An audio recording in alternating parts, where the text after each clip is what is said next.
नमो अर्यन्ताणं नमो सिद्धाणं नमो आयर्याणं नमो वज्रायणं नमो लोये सवसाहणं ऐसो पंच नमोकारो सर्वपावपणाश्रम मंगलानं च सर्वेसिं परमं हवै मंगलम्। अहो आचार्य भगवान, अहो उपाध्याय भगवान, आप श्री जी ज्ञान के महासागर हैं।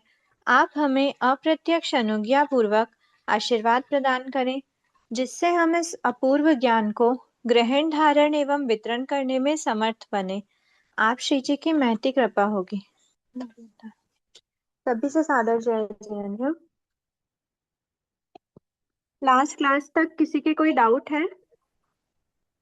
सेवेंथ गुणस्थान तक हमने देखा था कि सेवेंथ गुणस्थान में कितनी प्रकृतियों का, हम चार्ट के बारे में डिस्कस कर रहे थे। द्वार सेकंड सेकंड गुणस्थान, सॉरी, सेवेंथ गुणस्थान में कितने कितने प्रकृतियों का, मतलब बंध योगी प्रकृतियां कितनी हैं।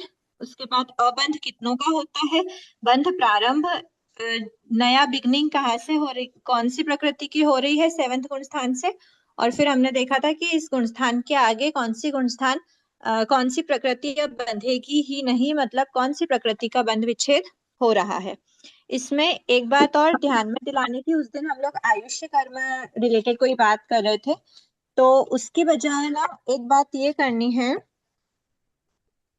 कि जो भी प्रकृतियां हैं, अब जैसे हम अच्छा ठीक है, वो तो बात जैसे हमने आयुष्य कर्म की करी, वैसे ही हम क्या देख रहे हैं कि अगर सेवेंथ गुणस्थान के दो पार्ट करे थे हमने, एक तो एक संखेतम भाग तक देखा था, और उसके बाद फिर अवशेष जो काल है वो हमने थी। तो उसमें क्या बताया था हमने, इसके पहले एक बार फिर से रिकॉल कर लेते हैं। फर्स्ट गुणस्थान में हमने क्या देखा था?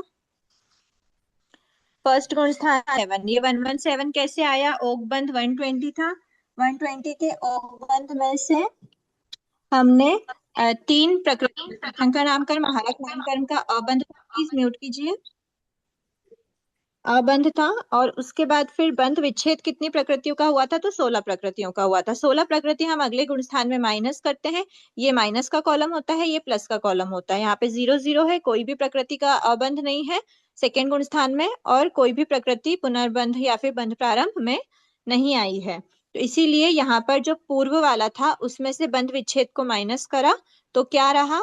101 प्रकृतियां सेकेंड गुण स्थान में आई। ये इस सेकेंड गुणस्थान में बंध विच्छेद को प्राप्त 25 प्रकृतियां होती हैं। ठीक है, ये 25 प्रकृतियां, ये जो भी पॉइंट्स है ना, ये हम लोग ने क्लास के बीच में एक्सप्लेनेशन में ले लिया है, तो आप लोग इसको अगर वापस पढ़ेंगे तो आपको और क्लियर शब्दों में समझ में आ जाएगा। बंध के और बंध विच्छेद के बारे में हमने डिफरेंस देख लिया था। ठीक है, बंध प्रारंभ, अबंध और बंध विच्छेद, ये सब क्या होते हैं ये हमने देखा था। फिर थर्ड गुण स्थान में पूर्व वाला 101 माइनस बंध विच्छेद, तो ये कर दिया। लेकिन यहाँ पर प्रकृतियां अबंध में भी होती हैं, क्योंकि दो आयुष्य का बंध विच्छेद हो गया है। दो आयुष्य अभी भी आगे के गुण स्थानों में बन सकती हैं। इसीलिए इस थर्ड गुण स्थान में कोई भी आयुष्य ना बंधने से दो आयु का अबंध माना है। अबंध मतलब इस गुण स्थान में नहीं बंध रही, लेकिन उसके आगे तो ये बंधेंगी। ठीक, तो ये प्रकृति 101 में से 25 माइनस कर देंगे, साथ में माइनस वाले कॉलम में हमारे पास दो प्रकृति और हैं, तो टोटल 27 प्रकृति माइनस करने पर हमको 74 प्रकृति बंध योग्य मिलती हैं। इस गुण स्थान में कोई भी प्रकृति ऐसी नहीं है जिसका बंध विच्छेद हो रहा हो। ठीक है, तो अब आगे क्या करेंगे? 74 माइनस 0, सबसे पहली स्टेप देखी थी, पूर्व वाले का बंध योग्य माइनस बंध विच्छेद कर दो। फिर उसके बाद क्या करना है? यहाँ पे माइनस के कॉलम, यहाँ पे प्लस, मतलब बंध में कुछ भी नहीं आ रहा है फोर्थ गुण स्थान में। लेकिन बंध प्रारंभ या फिर पुनर्बंध में क्या हो रहा है? यहाँ पे जो मनुष्य आयु और देव आयु है, तो वो दोनों की दोनों आयुष्य क्या हो रही है, यहाँ पर वापस से बंधना स्टार्ट होंगी। मतलब बंधना स्टार्ट होंगी मतलब क्या, कि जीव अगर चौथे गुण स्थान में आया तो उसका पुनर्बंध स्टार्ट हो जाएगा, मतलब पुनर्बंध हो जाएगा, मतलब बंध स्टार्ट हो जाएगा। मनुष्य आयु देव आयु का बंध हो सकता है फोर्थ गुण स्थान में, इसीलिए उसको पुनर्बंध में रखा है, पुनर्बंध योग्य। और बंध प्रारंभ किसका हुआ? तीर्थंकर नामकर्म का, फोर्थ गुण स्थान, क्योंकि सम्यक दृष्टि जीव तीर्थंकर नामकर्म का बंध करेगा। इसीलिए तीर्थंकर प्लस मनुष्यायु देवायु, तो टोटल 3 प्रकृति को हमने क्या कर दिया, ऐड करा है। तो 74 माइनस 0, माइनस में भी 0 है, प्लस में 3 है, तो कितनी हो गई, 74 प्लस 3 77 प्रकृति बंध योग्य हो गई। अब फिफ्थ गुण स्थान के लिए क्या करेंगे, तो 77 माइनस, यहाँ पर बंध विच्छेद हो रहा है 10 प्रकृतियों का, 10 प्रकृतियां फोर्थ से आगे नहीं बनती, तो 77 माइनस 10, माइनस में 0 है, प्लस में 0 है, तो 77 माइनस 10 क्या हो गया, 67। तो चौथे गुण स्थान में बंधी होगी 60, सॉरी पांचवें गुण स्थान में बंधी होगी 67 हो गई। 67 प्रकृति में बंध विच्छेद किसका हो रहा है, 67 प्रकृति बंध होगी थी फिफ्थ गुण स्थान में, फिफ्थ में बंध विच्छेद हो रहा है 4 प्रकृतियों का, उनका बंध आगे नहीं होता। छठे गुण स्थान के लिए फिफ्थ में जो 67 था उसमें से 4 माइनस कर देंगे, यहाँ माइनस में भी कुछ नहीं है, प्लस में भी कुछ नहीं है, इसीलिए 64 माइनस 3, सॉरी 67 माइनस 4 63 आ गया। अब इसमें छठे गुण स्थान में अप्रमत्त अवस्था में जो नहीं बनती ऐसी 6 प्रकृतियों को हमने माइनस कर दिया, जो प्रमत्त अवस्था तक छठे गुण स्थान तक ही बनती थी, तो 63 माइनस 6 प्रकृति। अब सातवें गुण स्थान में 63 माइनस 6 तो कर दिया, लेकिन यहाँ पे माइनस में 0 है, पर प्लस में क्या है, 2, क्योंकि सातवें गुण स्थान में जैसे ही जीव प्रवेश कर रहा है तो एक संख्यतम भाग तक उसका क्या ऐड हुआ है, हाँ ठीक है, ऐड हुआ है 2 प्रकृतियां, आहारक द्विक, मतलब जैसे अप्रमत्त अवस्था में जीव जाता है तो आहारक द्विक का, अब ये बात ध्यान में रखना, आहारक द्विक का बंध हर कोई जीव नहीं करता, ठीक है, अगर आहारक द्विक का बंध नहीं कर रहा होगा वो जीव, तो फिर यहाँ पर क्या आ जाएगा, ये +2 को हम ऐड नहीं करते, क्योंकि हर जीव आहारक द्विक का बंध नहीं करते हैं, आहारक द्विक का बंध विशेष लब्धि से ही होगा, हर अप्रमत्त संयत आहारक द्विक का बंध नहीं करता। तो इसीलिए अगर आहारक द्विक का बंध मतलब ऐसे एक जीव की अपेक्षा तो वैसे भी हम अभी बात नहीं कर रहे हैं, लेकिन एक सोचने वाला विषय है कि आहारक द्विक हमेशा, जैसे यहाँ पर तो ऐड हो ही रही हैं इन गुण स्थानों में ये प्रकृति, अगर तीर्थंकर नामकरण का बंध किया हुआ है, अगर मतलब सत्ता में है और फोर्थ में वापस आया, तो फिर वो तीर्थंकर नामकरण का बंध बिगनिंग से ही स्टार्ट कर देगा, ऐसे आहारक के लिए समझना। पर अगर नहीं बांधा है, तीर्थंकर नामकरण या आहारक द्विक सत्ता में नहीं है, तो फिर वो जीव बिना आहारक के मतलब आहारक का बंध नहीं करेंगे। पर अभी हम बंध योग्य प्रकृति गुणस्थान की अपेक्षा बोल रहे हैं, इसीलिए जैसे ही 7वें गुणस्थान की हम बात करेंगे तो यहाँ से बंध प्रारंभ होता है आहारक द्विक का, ठीक है, तो ये माइनस वाला था, ये प्लस वाला था, 63 माइनस 6 प्लस 2, तो टोटल 59 प्रकृति हमारी 7वें गुणस्थान के बिगनिंग एक संकेतम भाग तक रहेगी। फिर यहाँ पर विच्छेद किसका हुआ, देवायु का, क्योंकि इससे आगे देवायु नहीं बनती, ये देवायु एक संकेतम भाग तक ही क्यों बनती है, इसका हमने पहले डिस्कशन कर चुके हैं कि आयुष्य बंध प्रारंभ छठे गुण स्थान में होता है, और उस छठे गुण स्थान से जीव आगे मतलब अप्रमत्त अवस्था को अगर पहुंच गया, प्राप्त कर लिया, लेकिन अभी आयुष्य बंध का मतलब प्रोसीजर उसके कंप्लीट नहीं हुई, आयुष्य बंध चल रहा है, प्रोसेस में है, और प्रोसेस के बीच में ही जीव छठे से 7वें में आ गया, तो इस अपेक्षा से एक संकेतम भाग से ज्यादा वो 7वें में नहीं रहेगा, उस एक संकेतम भाग के अंदर अंदर ही वो आयुष्य का बंध पूर्ण कर लेगा, इसीलिए देवायु हमने यहीं तक रखी है। अब ये 59 है, -1 करना है, यहाँ पर माइनस कुछ नहीं है, प्लस कुछ नहीं है, तो 59 -1 हो गया 58 प्रकृतियां, ये 7वें गुण स्थान के अवशेष काल की बात है।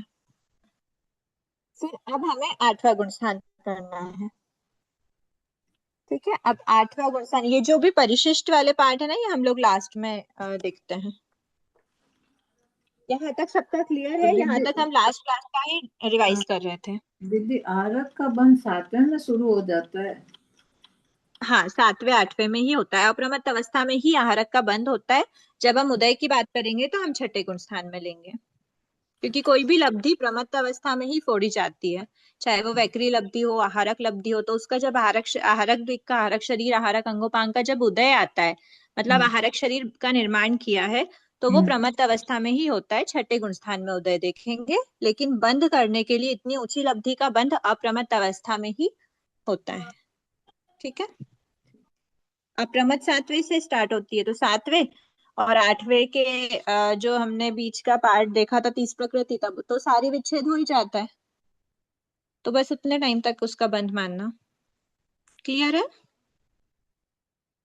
आगे बढ़े। ठीक है, अब हम देखते हैं 8th गुण स्थान। तो अभी हमारी कहाँ तक पहुंचे हैं हम, 58 प्रकृतियां हैं, और यहाँ पर विच्छेद किसका हुआ है, 0। तो अब हमें 58 माइनस 0, और फिर अब देख लेते हैं कि प्लस में क्या, माइनस में क्या है और फिर प्लस में क्या है, ये हम अब देख लेते हैं, है ना। तो वो हो जाएगी हमारी बंध योग्य, किसमें, 8th गुण स्थान में। अब 8th गुण स्थान का हमने देखा था, 8th गुण स्थान के हमने 3 पार्ट करे थे, जिसमें बंध विच्छेद अलग अलग पार्ट में हो रहा है, कुछ अलग अलग प्रकृतियों का।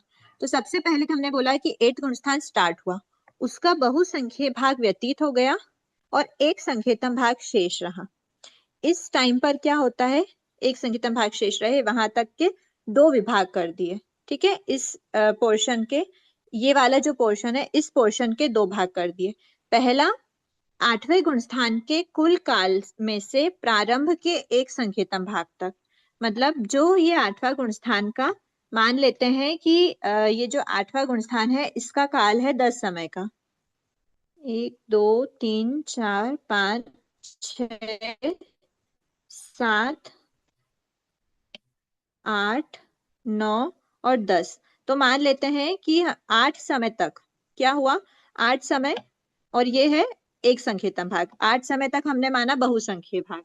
तो 8 समय का जो बहुसंख्यक भाग है, उस 8 समय के बहुसंख्यक भाग काल को अलग डिफाइन करेंगे और एक संख्यतम भाग काल को अलग डिफाइन करेंगे।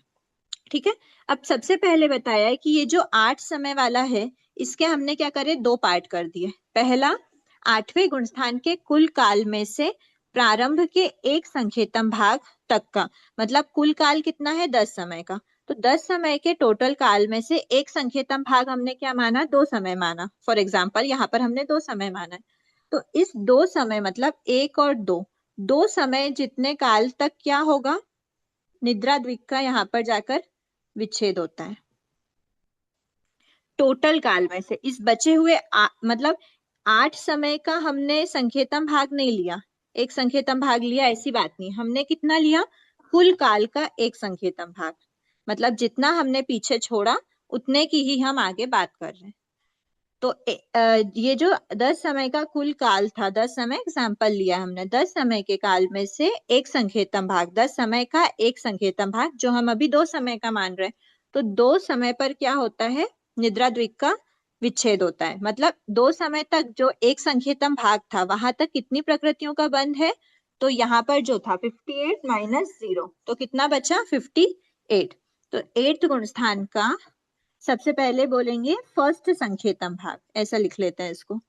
फर्स्ट संख्यतम भाग में क्या हो रहा है, कितनी है फर्स्ट संख्यतम भाग में, तो बताया 58 माइनस 0, मतलब 58 प्रकृतियों का बंध हो रहा है।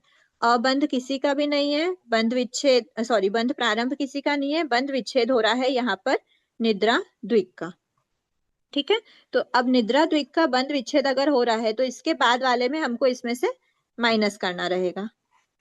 तो अब इसके बाद क्या है, ये तो हमारा फर्स्ट संकेतन भाग हो गया। अब इसका सेकंड पार्ट क्या है, तो 8वें गुणस्थान के कुल काल में से प्रारंभ के एक संकेतन भाग व्यतीत होने के पश्चात 8वें गुणस्थान के बहुसंख्य भाग में जितना काल अवशेष रहे, उतने काल तक। मतलब क्या बोला कि ये जो हमने पार्ट हटा दिया है, कुल काल था 10 समय का, उसमें से प्रारंभ का एक संकेतन भाग व्यतीत हो गया, अब मतलब 2 समय व्यतीत हो गए, उसके बाद उसके पश्चात 8वें गुणस्थान के बहुसंख्य भाग में जितना काल अवशेष रहे, ये बहुसंख्य भाग बेटा था, क्योंकि ये एक संख्य भाग था, ये बहुसंख्य भाग है। तो इस बहुसंख्य भाग में जितना काल अवशेष रहे, उतने काल तक, किसका बंध होगा, ये बहुसंख्य भाग में जितना काल अवशेष रहे, उतने काल तक। तो बताया है ये माइनस ये, क्योंकि 2 का विच्छेद हो गया, तो 50,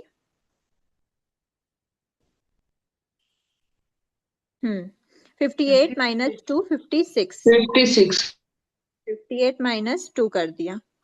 ठीक है, ये 58 माइनस 2 करने पे हमें 56 मिला। ये सेकेंड वाला जो हमने बात करी है, सेकेंड पार्ट की, बहुसंख्य भाग शेष बचा उतने काल तक, एक संख्यतम भाग शेष, एक संख्यतम भाग व्यतीत होने के पश्चात आठवें गुणस्थान के बहुसंख्य भाग में जितना काल अवशेष है वहां तक। बहुसंख्य भाग क्या था? ये तो आठवें गुणस्थान का लास्ट समय है, तो लास्ट समय तक की बात नहीं कर रहे हैं। बहुसंख्य भाग जो बचा था, जो अवशेष था, उस अवशेष वाला बहुसंख्य भाग में जो काल अवशेष है उतने काल तक कितनों का बंध होता है। मतलब यहां से लेकर यहां तक कितनों का बंध हो रहा है? तो 58 का बंध हो रहा है। यहां से लेकर यहां तक कितने का बंध हो रहा है? 56 का बंध हो रहा है। और लास्ट संकेतन भाग में हम 30 प्रकृति और माइनस कर देंगे, वो हम आगे देखते हैं। ठीक, अब यहाँ पर जाके इस पॉइंट पर जाके कितनी प्रकृतियों का बंध होगी? तो 56 हो गई। विच्छेद कितने का हुआ? तो हमने बताया था इस पॉइंट पर नामकरण की 30 प्रकृतियों का विच्छेद होता है। तो यहाँ पर हम बंध विच्छेद में डाल देंगे 30। ठीक है, अब ये तो हमने क्या करा, ये वाले पोर्शन का हमने 2 डिविजन्स कर दिए थे। अब जो बचा हुआ हमारा एक संकेतन भाग है, ठीक, पहले जो टोटल काल था उसका जो एक संकेतन हमने बचा दिया था उस काल की बात कर रहे हैं। आठवें गुणस्थान का बहुसंख्य भाग व्यतीत होने के पश्चात एक संकेतन भाग तक, मतलब आठवें गुणस्थान के लास्ट समय तक क्या हो रहा है, कितनी प्रकृतियों का बंध हो रहा है, तो वो हम थर्ड बात कर रहे हैं अलग से। तो वो थर्ड बात हुई है हमारी कि ऊपर वाला, अब क्या था ऊपर वाला 56 माइनस विच्छेद कितनों का हुआ 30, तो 56 माइनस 30। अब यहाँ पर कोई बंध योग्य है क्या? बंध योग्य भी कुछ नहीं है और अबंध में, सॉरी, अबंध में भी कुछ नहीं है और बंध प्रारंभ में भी कुछ नहीं है। विच्छेद होता है लास्ट समय में, हमने देखा था कितनों का, 4 प्रकृति का, हास्य चतुष्क। ठीक है, तो विच्छेद की तो हम बाद के लिए बात करते हैं, इसमें से माइनस कर देंगे तो हमारे पास 26 प्रकृतियां बची। ठीक है, 8th गुणस्थान का रिमेनिंग जो एक संकेतन भाग था उसमें क्या हुआ, सिर्फ 26 प्रकृतियां बंध योग्य रहती हैं, क्योंकि उससे पहले 30 का विच्छेद हुआ था, 56 माइनस 30, तो 26 प्रकृतियां बंध योग्य बची। इसमें विच्छेद कितने का होता है? हास्य चौक का, हास्य चतुष्क का। अब इसके बाद क्या हुआ, ये 8th गुणस्थान का तो लास्ट समय कंप्लीट हो गया। अब हम आ गए 9th गुणस्थान पे। ठीक है, अब ये जो 9th गुणस्थान था इसके हमने 5 पार्ट कैसे करे थे? इक्वल 5 पार्ट नहीं करे थे हमने। इसके जो 5 पार्ट करे थे वो हमने कैसे, किस प्रकार करे थे? पहले हमने पुरुष वेद के विच्छेद की बात करी थी, फिर उसके बाद से लेकर फिर हम संख्या स्थिति घात, मतलब हमने एक एक पोर्शन को क्या करा था, जूम करते करते इस पे पहुंचे थे। तो अभी बिगनिंग से लेकर कहाँ तक है? तो अब बिगनिंग से लेकर किसी एक पॉइंट तक कितना होगा? 26 माइनस 4 तो करेंगे 26 माइनस 4, क्योंकि 8 तक ही इनका बंद होता था। दीदी ये 4 कैसे कम हुए? 4 कैसे कम हुए? हास्य चतुष्क है ना, हास्य चतुष्क का लास्ट समय पे बंद विच्छेद होता है 8th गुणस्थान के मतलब पूरे। एक संकेतन भाग खत्म हो गया, उसके बाद 4 का होगा? एक संकेतन भाग खत्म हुआ मतलब 8वां गुणस्थान खत्म हो गया।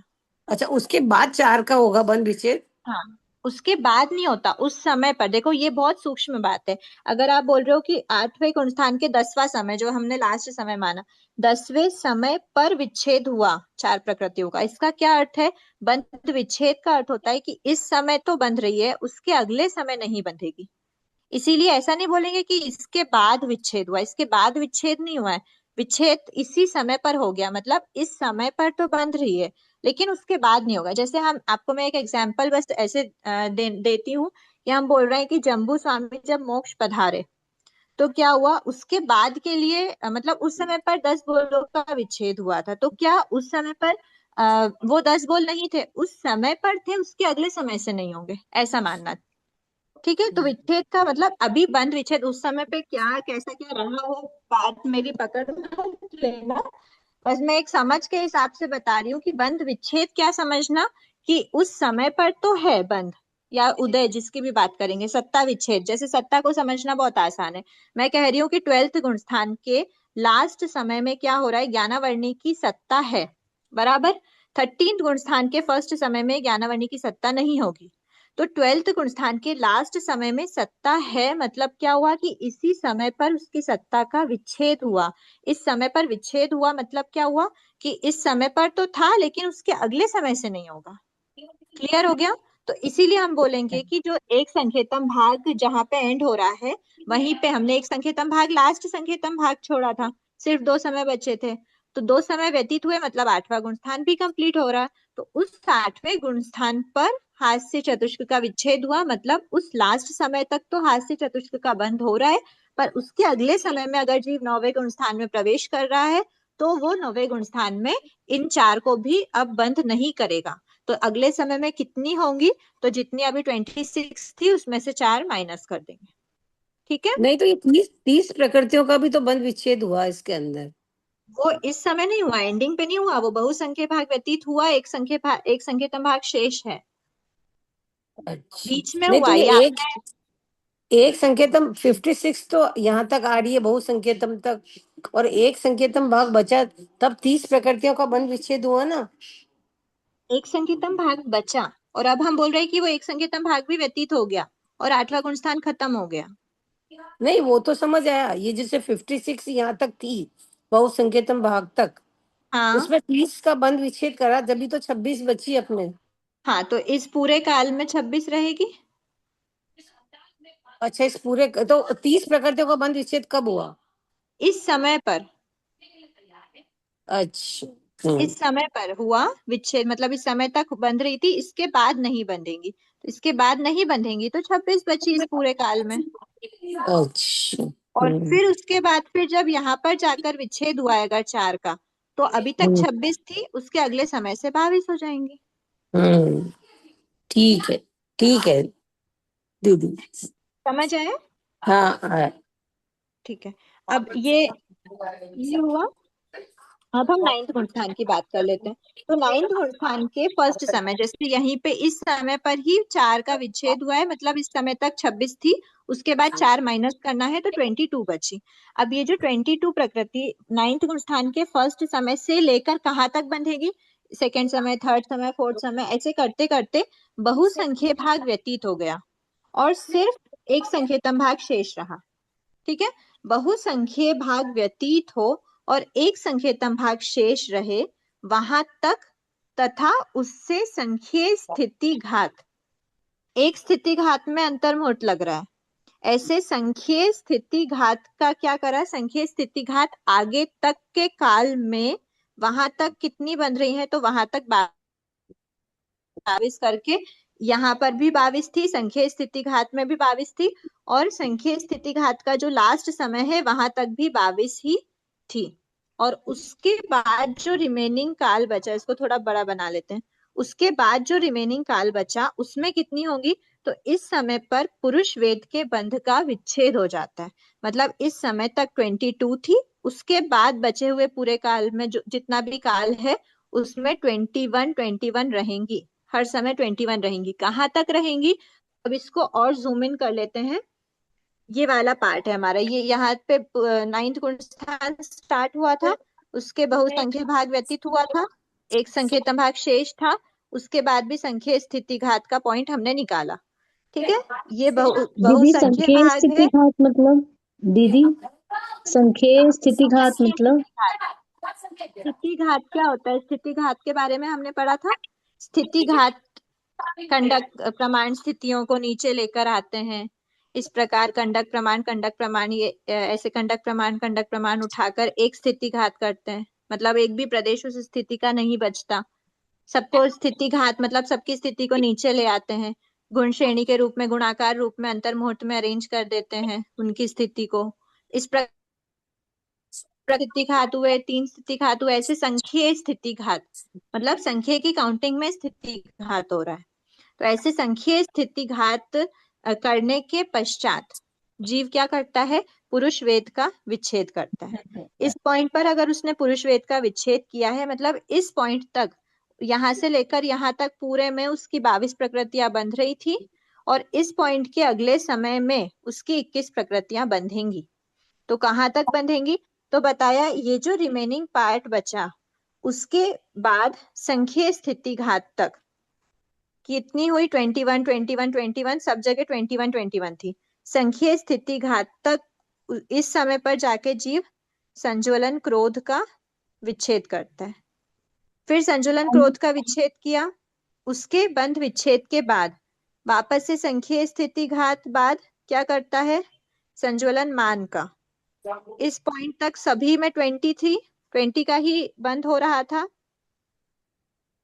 और उसके बाद 20 के बाद वापस संख्या स्थिति घात तक में क्या हुआ, 19 का बंद हुआ, क्योंकि मान का विच्छेद हो गया, अब मान नहीं बन रही है। उसके बाद एक पॉइंट आया जब माया का विच्छेद हुआ, तो इसके बाद इस पॉइंट तक 19 बन रही थी, उसके बाद में क्या होगा, 18 का ही बंद होगा। और 18 का बंद कहाँ तक होगा, तो संख्या स्थिति घात मतलब 9th गुण स्थान के लास्ट समय तक। लास्ट समय तक 18 का बंद क्यों हुआ, क्योंकि उसके बाद 18 का बंद हुआ, तब तक लोभ इंक्लूडेड था, और लास्ट समय में लोभ का क्या कर दिया है, विच्छेद कर दिया है। अगर विच्छेद कर दिया है मतलब उसके बाद वो नहीं बंधेगी। तो इसके 9th गुण स्थान के, प्लीज म्यूट कीजिए ना, 9th गुण स्थान के लास्ट समय पर जो लोभ का बंध हो रहा था, उसके अगले समय मतलब जैसे ही जीव 10th गुण स्थान में प्रवेश किया, तो 10th गुण स्थान में प्रवेश करते ही उसका ये 18 में से एक और कम हो जाएगा, 17 प्रकृतियां बची। ठीक, ये अनुश्री जी, सब ये अनुश्री जी जरा सा ये पूछना था कि ये जो संख्या भाग लेते हैं अपने, या बहुत संख्या भाग ले रहे हैं और स्थिति घात ले रहे हैं, तो दोनों ही अंतर मुहूर्त दोनों ही काल है, तो उनमें क्या डिफरेंस होगा अंतर उनके? मुहूर्त भी अलग अलग प्रकार का होता है ना। हाँ, अंतर मुहूर्त तो ये मतलब कि ये छोटा स्थिति घात का छोटा रहेगा अंतर मुहूर्त, और वो संख्या कौन सा भाग जो छोटा है, बड़ा कौन रहेगा, सा बड़ा है? क्योंकि हाँ, बोल रहे हैं एक कि जब एक संख्या संख्या भाग भाग जो होता है है वह उसमें अपने तीन प्रकृतियों का मतलब कि कर रहे हैं, विच्छेद विच्छेद कर रहे हैं करवाना है, ना। 3 नहीं 4 का हाँ करवाना है, इसका भी करवाना है, इसका हाँ भी, इसका, इसमें हाँ भी संख्या स्थिति घात करा है, इसके बाद हाँ ये भी करा है। हाँ तो ये हाँ, अंडरस्टूड हो रहा है कि ये जो एक संख्या तो संख्या भाग जो है वो बड़ा भाग लेंगे, उसमें बड़ा बहुत अंतर सारी मुहूर्त। स्थिति घात हो रहेगा। हाँ, बड़ा अंतर। हाँ, ठीक। फिर हाँ, ये भी एक तरह की अच्छी अनुप्रेक्षा है कि ये पूरा बड़ा है, यहाँ का भी अंतर मुहूर्त है, वो तो ऑफ कोर्स बड़ा ही है क्योंकि ये बहुसंख्य भाग है। बहुसंख्य भाग के बाद, उसके बाद भी एक संख्यातम भाग शेष में भी हम क्या कर रहे हैं, पहले संख्या स्थिति घात के बाद पुरुष वेद का विच्छेद, फिर संख्या स्थिति घात के बाद क्रोध का, फिर मान का, फिर माया का, फिर लास्ट में जाके लोभ का कर रहे हैं। तो ये वाले स्थिति घात के जो अंतर्मुहूर्त है वो छोटे होंगे। इन सभी को मिला के एक संख्यातम भाग का काल है के भाग व्यतीत हुआ है, उसके बाद ये प्रोसेस स्टार्ट हुई है। ठीक है, क्लियर हुआ ये? अब हम आ गए 10th गुण स्थान के फर्स्ट समय, जहां हमने लोभ का भी विच्छेद कर दिया, 18 - 1 17 बची। अब ये जो 17 बची है, ये 10th गुण स्थान में 17 प्रकृतियों का बंद हो रहा है। फर्स्ट समय, सेकंड समय, थर्ड समय, फोर्थ करते करते पूरे अंतर्मुहूर्त काल में 17 प्रकृतियों का ही क्या होता है, बंद होता है। और पूरे लास्ट समय तक 17 प्रकृतियों का बंद होकर उसके अगले समय में, चाहे वो 11th में जाए, 12th में जाए, किसी में भी जाए, अगले समय में उसके पास सिर्फ और सिर्फ एक प्रकृति बचती है, 7 वेदनी बंध के लिए। मतलब क्या हुआ, 16 प्रकृतियों का 10th गुण स्थान के लास्ट समय में विच्छेद हुआ। मतलब विच्छेद हुआ का क्या अर्थ है कि इस समय पर भी जीव 17 प्रकृतियों का बंध कर रहा था, इसके अगले समय में 16 का बंध नहीं करेगा, सिर्फ एक का ही बंध करेगा। तो 16 को हम माइनस करते हैं, तो 17 प्रकृतियां पूरे काल में थी 10वें गुण स्थान के। लास्ट समय में 16 प्रकृतियों का विच्छेद हुआ, मतलब एक साथ 16 माइनस करनी है, अगले समय में 17 - 16 एक प्रकृति ही बंधने योग्य बचती है। ठीक है, तो 11 और 12वां और 13वां सभी गुण स्थानों में क्या होता है, एक प्रकृति ही बंध योग्य होती है। अब 11वें गुण स्थान में एक प्रकृति जो बंध योग्य हमारी बची है। 11 में अगर 11वें गुण स्थान में अगर जीव है तो बंध योग्य में क्या लेंगे हम, फर्स्ट कॉलम में 3 कॉलम है हमारी, है ना, 1 2 3। तो हाँ, तो इस 11वें गुण स्थान में बंध योग्य तो हमने एक बता दी, पर इसमें अबंध कुछ भी नहीं है कि किसी का बंध रुक रहा है, फर्स्ट का बंध रुक रहा है, क्या नहीं है, एक ही तो प्रकृति है, तो फिर हम क्या ही करेंगे छेड़छाड़। अबंध भी कुछ नहीं है, पुनर्बंध भी कुछ नहीं है, विच्छेद भी कुछ का नहीं हो रहा, क्योंकि 11 से आगे के गुण स्थानों में जाता ही नहीं है। अगर जा भी रहा है तो ठीक है, जीव नहीं जाता, लेकिन हम गुण स्थानों की बात कर रहे हैं अगर, तो 11 के बाद अगर किसका नंबर आता है, 12वें का, तो 12वें, अगर 11वें में हम इस एक का विच्छेद कर देंगे मतलब 12वें में बंधी होगी नहीं बचेगी, पर हमको तो बंधी होगी चाहिए, इसीलिए 11वें में विच्छेद नहीं होता। 12वें में भी वही एक प्रकृति रहती है, अबंध में कुछ नहीं, बंध प्रारंभ कुछ नहीं, और 12वें में भी इसका विच्छेद नहीं होगा क्योंकि हमको उसके आगे भी चाहिए, कुछ का नहीं हो रहा। 13th में एक प्रकृति बंध योग्य है, अबंध कुछ भी नहीं, बंध योग्य कुछ भी नहीं। अब क्या 13 के आगे 14 में चाहिए क्या ये प्रकृति बंधने के लिए? नहीं चाहिए, मतलब इस 13th के लास्ट समय में इसका विच्छेद हो जाता है, और जब जी 14th में जाता है तो कोई भी प्रकृति नहीं बंधती, इसीलिए 0000 का आ जाएगा। ठीक है, यहाँ पर भी एक थी बंध योग्य, यहाँ पर भी एक है। 11वां और 12वें में बंध योग्य एक कैसे आई? 17 - 16 से आई। और 13वें में जो एक आई है वो एक कंटिन्यू चल रही थी, लेकिन यहाँ पर बंध विच्छेद किसी का भी नहीं करा है, और यहाँ पर बंध विच्छेद एक का करने के बाद यहाँ पर 1 - 1 0 आ गया। क्लियर हो गया है? 9वें के लास्ट में खत्म हो जाएगा। क्या? संजनन लोभ जो है 9th गुण स्थान के लास्ट में एंड हो जाएगा। हाँ, हमने मोहनी कर्म को मैक्सिमम कहाँ तक रखा? तो 10वें तक 9वें बोलते गुण ना। स्थान तक ही बंद होता है ना, 10वें में उदय होता है, बंद नहीं होता okay okay, thank you, okay है ठीक। ना। उदय रहता है सूक्ष्म लोभ का, और बादर लोभ का उदय 9th गुण स्थान तक ही होता है, और बादर कषाय के उदय में ही कषाय का बंद होता है, सूक्ष्म कषाय के उदय में नहीं होता। ये लाइन आप लिखना चाहें तो लिख भी सकते हैं इसमें। ठीक, ओके, बादर कषाय के उदय में ही कषाय का बंद होता है, सूक्ष्म कषाय के उदय में नहीं होगा। तो सूक्ष्म कषाय मतलब सूक्ष्म लोभ के उदय में उसका कोई भी कषाय का संज्वलन, क्रोध मान माया लोभ कोई भी हो, किसी भी कषाय का बंध नहीं होता 10th गुण स्थान में। ठीक है, मोहनी का बंध विच्छेद हो चुका है। 10th में सिर्फ ज्ञानावर्णी बची थी, अंतराय बची थी। दशनावर्णी की हमने 2 प्रकृतियां तो 8th गुण स्थान में हटाई, 3 प्रकृतियां स्त्यानर्दी त्रिक मतलब सेकंड में हटाई। फिर नामकर्म की यश कीर्ति बची थी, बाकी 30 हमने पहले हटा दी थी, सिर्फ एक बची थी यश कीर्ति। और गोत्र कर्म में उच्च गोत्र बची थी, नीच गोत्र हमने सेकंड में हटा दी थी। क्लियर हो गया ये? दीदी आप वो ये लाइन बोल टॉपिक रहे थे वापस बोलिए ना। बादर कषाय के उदय में। बादर कषाय के उदय में ही सूक्ष्म सॉरी बादर कषाय के उदय में ही कषाय का बंध होता है, सूक्ष्म कषाय के उदय में कषाय का बंध नहीं होता।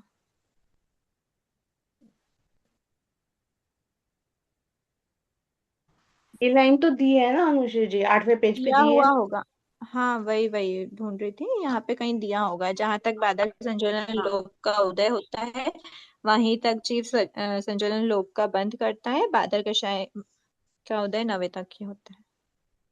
ठीक है, एक जनरल लाइन भी लिख सकते हैं, यहाँ पे सिर्फ लोभ की अपेक्षा दिया है, लेकिन बादर के और सूक्ष्म कषाय तो वैसे भी सूक्ष्म लोभ ही बचता है 10th गुण स्थान के लिए, बाकी क्रोधमान माया का तो उदय विच्छेद भी 9th में ही हो जाती है। ठीक है, क्लियर है ये? जय जिनेन्द्र दीदी। हाँ जय जय जय जिनेन्द्र, ये 10वें गुण स्थान के लास्ट तक के 17 बनती है ना। एक एक छोट 16 का विच्छेद होता है। हाँ लास्ट तक बंधती है, उसके बाद नहीं बंधती 16। हाँ, 10वें के लास्ट तक के ना। हाँ अगर आपसे पूछे कि 10वें के लास्ट समय में कितनी बंध रही है तो 17 बंध रही है, और 11वें के पहले समय में या 12वें के पहले समय में कितनी बंध रही है तो 16 माइनस करना है, फिर एक ऐसे बोल बचेगी। सभी में ये बात आएगी। कोई कुछ पूछ रहे थे क्या? आपकी आवाज नहीं आ रही। ऐसे बोल सकते हैं क्या कि जब तक 17 बन रही है तब तक 10वां गुण स्थान है, जैसे एक बंदा वैसे 11वां गुण स्थान आ गया। दोनों जब बात तक, एक ही होगी। हाँ वो ठीक बात। डिपेंड तो काल पे भी करता है ना, 10वां गुण स्थान का जितना काल होगा वहीं तक तो वो 17 प्रकृतियां मतलब वो हाँ 16 वो बंधेगी, मतलब कि जब तक बन रही है 17 तब तक वो 10वां गुण स्थान ही है। हाँ अवस्था वैसे मान सकते हैं कि अगर उसकी बंध रही है मतलब वो 10वें में है, नहीं बंध रही है तो फिर वो 11वें या 12वें में चला गया। लेकिन वो हाँ अवस्था किस वजह से आई? तो वो इस वजह से ही आई कि 10वें का काल पूरा हो गया था, इसीलिए अब वो नहीं बंध रही। दोनों एक दूसरे से कनेक्टेड ही हैं। ठीक है, अभी हम ये टेबल कंप्लीट हो गई है। ये टेबल में ज्यादा डिफिकल्टीज तो नहीं आई होगी शायद, क्योंकि एक बार अगर हम प्रकृतियों को, ये वाली प्रकृतियों को देख लेते हैं तो फिर ज्यादा दिक्कत नहीं आती। ऐसी उदय सत्ता के बारे में भी हम कर लेंगे। अभी हम थर्ड द्वार देख लेते हैं, साध्य अनादि प्ररूपना। सादी अनादि हमने पहले भी देखा था मूल कर्म में। सादी अनादि में दीदी हम ओग चार बंध क्या बातें। है? दीदी एक क्वेश्चन है, ओग बंध क्या है? योग बंध मतलब कलेक्टिवली कितनी प्रकृतियां, कुल कितनी प्रकृतियां बंध योग्य हैं। ठीक है, इसमें हमने सादी अनादि प्ररूपना लास्ट टाइम भी जैसे देखी थी, तो उसमें हम क्या देखते हैं, 4 पॉइंट्स देखते हैं। सादी मतलब उसका बंध कहीं रुका था और वापस से उसका बंध स्टार्ट हुआ है, तो हम उसको बोलते हैं सादी। उसके बाद अनादि क्या बोला था, मतलब कभी भी उसका बंध रुका ही नहीं था अभी तक, अनादि काल से उसका बंध चलता आ रहा है। ध्रुव मतलब ध्रुव रूप से है, ध्रुव रूप से मतलब शाश्वत रूप, शाश्वत वर्ड बोल सकते हैं कि कभी भी एंड नहीं होगा। और अध्रुव मतलब ये शाश्वत रूप से नहीं है, मतलब कभी ना कभी जाके उसकी एंडिंग होगी। ठीक है, तो जो अनादि जो शादी और, हाँ ठीक है वो तो बात नहीं, कुछ शादी होते हैं कुछ, ये सब पॉइंट्स हैं कि शादी है मतलब बिगनिंग हुई है, अनादि है मतलब अनादि काल से बंध रहा है, ध्रुव है मतलब अनंत काल तक बंधेगा, मतलब अनंत काल तक बंधेगा मतलब कि वो कभी एंडिंग ही नहीं होगी उसकी। और अध्रुव मतलब वो अध्रुव रूप से बंध रहा है, मतलब क्या हुआ कि वो उसका बंध रुकेगा। ठीक है, तो ये अभी तक हमने मूल कर्म की अपेक्षा देखा था, अब हमको सारी उत्तर प्रकृतियों के लिए ये देखना है। ठीक है, तो उससे पहले क्या हुआ, यहाँ पे उत्तर प्रकृतियों की हमने बात कर दी।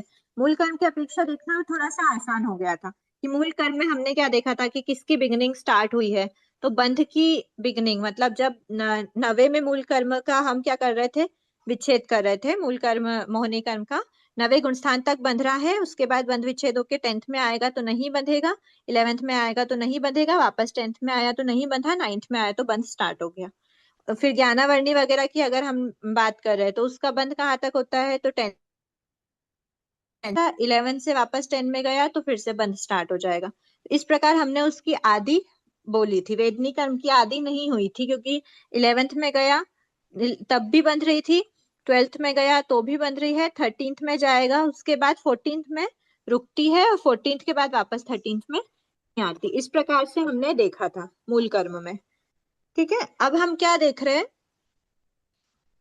हाँ, और अब हम क्या देखेंगे, एक एक उत्तर प्रकृति की अपेक्षा बात करना है। तो एक एक उत्तर प्रकृति मतलब ज्ञानावर्णी की 5, दर्शनावर्णी की 9, वेदनी की 2, तो इसमें हमको क्या देखना है, अभी हमने क्या देखा कि कुछ प्रकृतियां कुछ पर्टिकुलर गुणस्थान तक बंधती हैं। अब जैसे बात करें असात वेदनी की, तो असात वेदनी जो प्रकृति है वो प्रकृति कहाँ तक बंध रही है, 6th छठे गुण गुणस्थान तक। स्थान।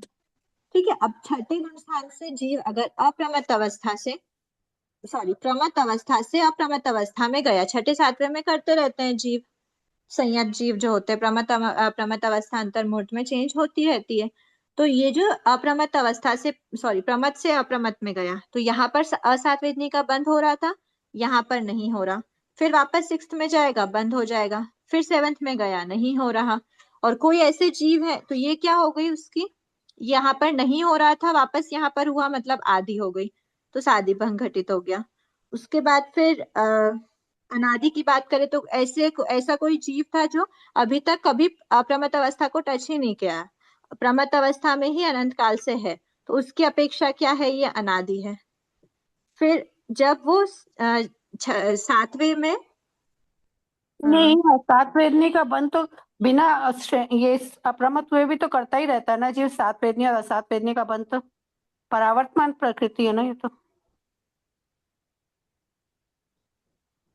वेदनी है। कर्म एक दूसरे की अपोजिट होती है ना, और 6ठे में तो हाँ, वैसे ही बंध विच्छेद ही बता रहे हैं ना हम, परावर्तमान भाव की बात अभी हम बाद में करेंगे। नहीं मतलब मैं तो बोल रही कि ये, अप्रमत्त नहीं होने के बावजूद भी नहीं अनादि नहीं तो ये नहीं, किसी के लिए भी मैं नहीं है। वही बोल रही हूँ बाद में करेंगे, मतलब कि हम इसकी जब और डिटेल देखते हैं, लेकिन यहाँ पर असात का अगर 6th गुण स्थान में विच्छेद हो गया है तो फिर 7वें गुण स्थान में वो कैसे बंधेगी, हाँ, तो वही तो मैं बोल रही हूँ ना कि ये तो मतलब परावर्त। परावर्त नहीं बोलती कि इसका तो, लेकिन ये एक दूसरे के अपोजिट ही है ना ये, मतलब कि हमेशा बनती रहती है ना किसी जीव, कोई भी जीव ऐसा नहीं कि अनादिकाल से असात वेदनी का ही बंद कर रहा है। हाँ ठीक है, असात और सात का अनादि की अपेक्षा, अनादि की अपेक्षा बोल रहे हैं ना। हाँ, अनादि नहीं है ना ये, शायद मेरी समझ में प्रकृति। हाँ हाँ हाँ हाँ ठीक है ठीक है, ये तो बात बराबर है, अनादि नहीं है, मैं मेरे को लगा शादी की बात कर रहे हो आप। ठीक है, नहीं, हाँ ठीक है, अनादिकाल से हाँ ठीक है, बंद नहीं हो रहा है, किसी और प्रकृति के बारे में बात करनी पड़ेगी। पर ऐसा समझना, कोई और प्रकृति है, मान लो किसी एक गुण स्थान में जाके रुक रही है।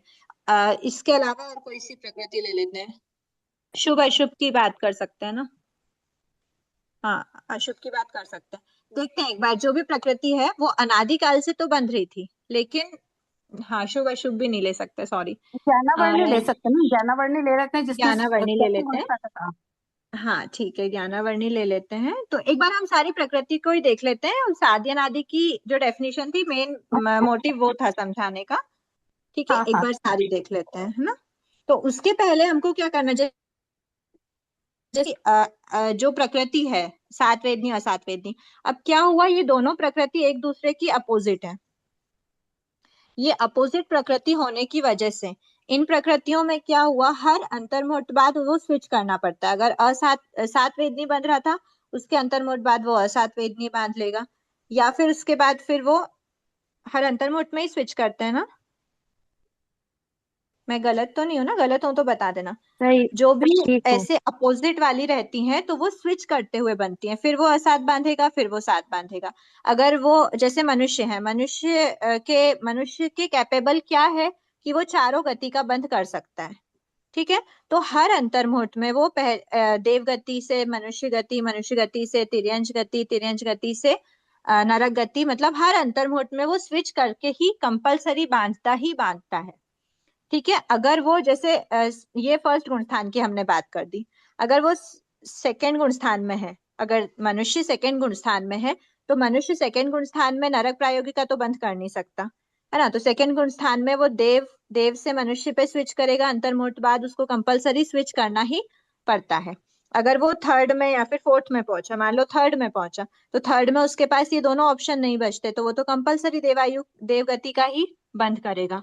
तो इस प्रकार से यहाँ पर स्विच करने वाली बात आती है, यहाँ पर स्विच करने वाली बात आती है, यहाँ पर स्विच करने का ऑप्शन नहीं बचता।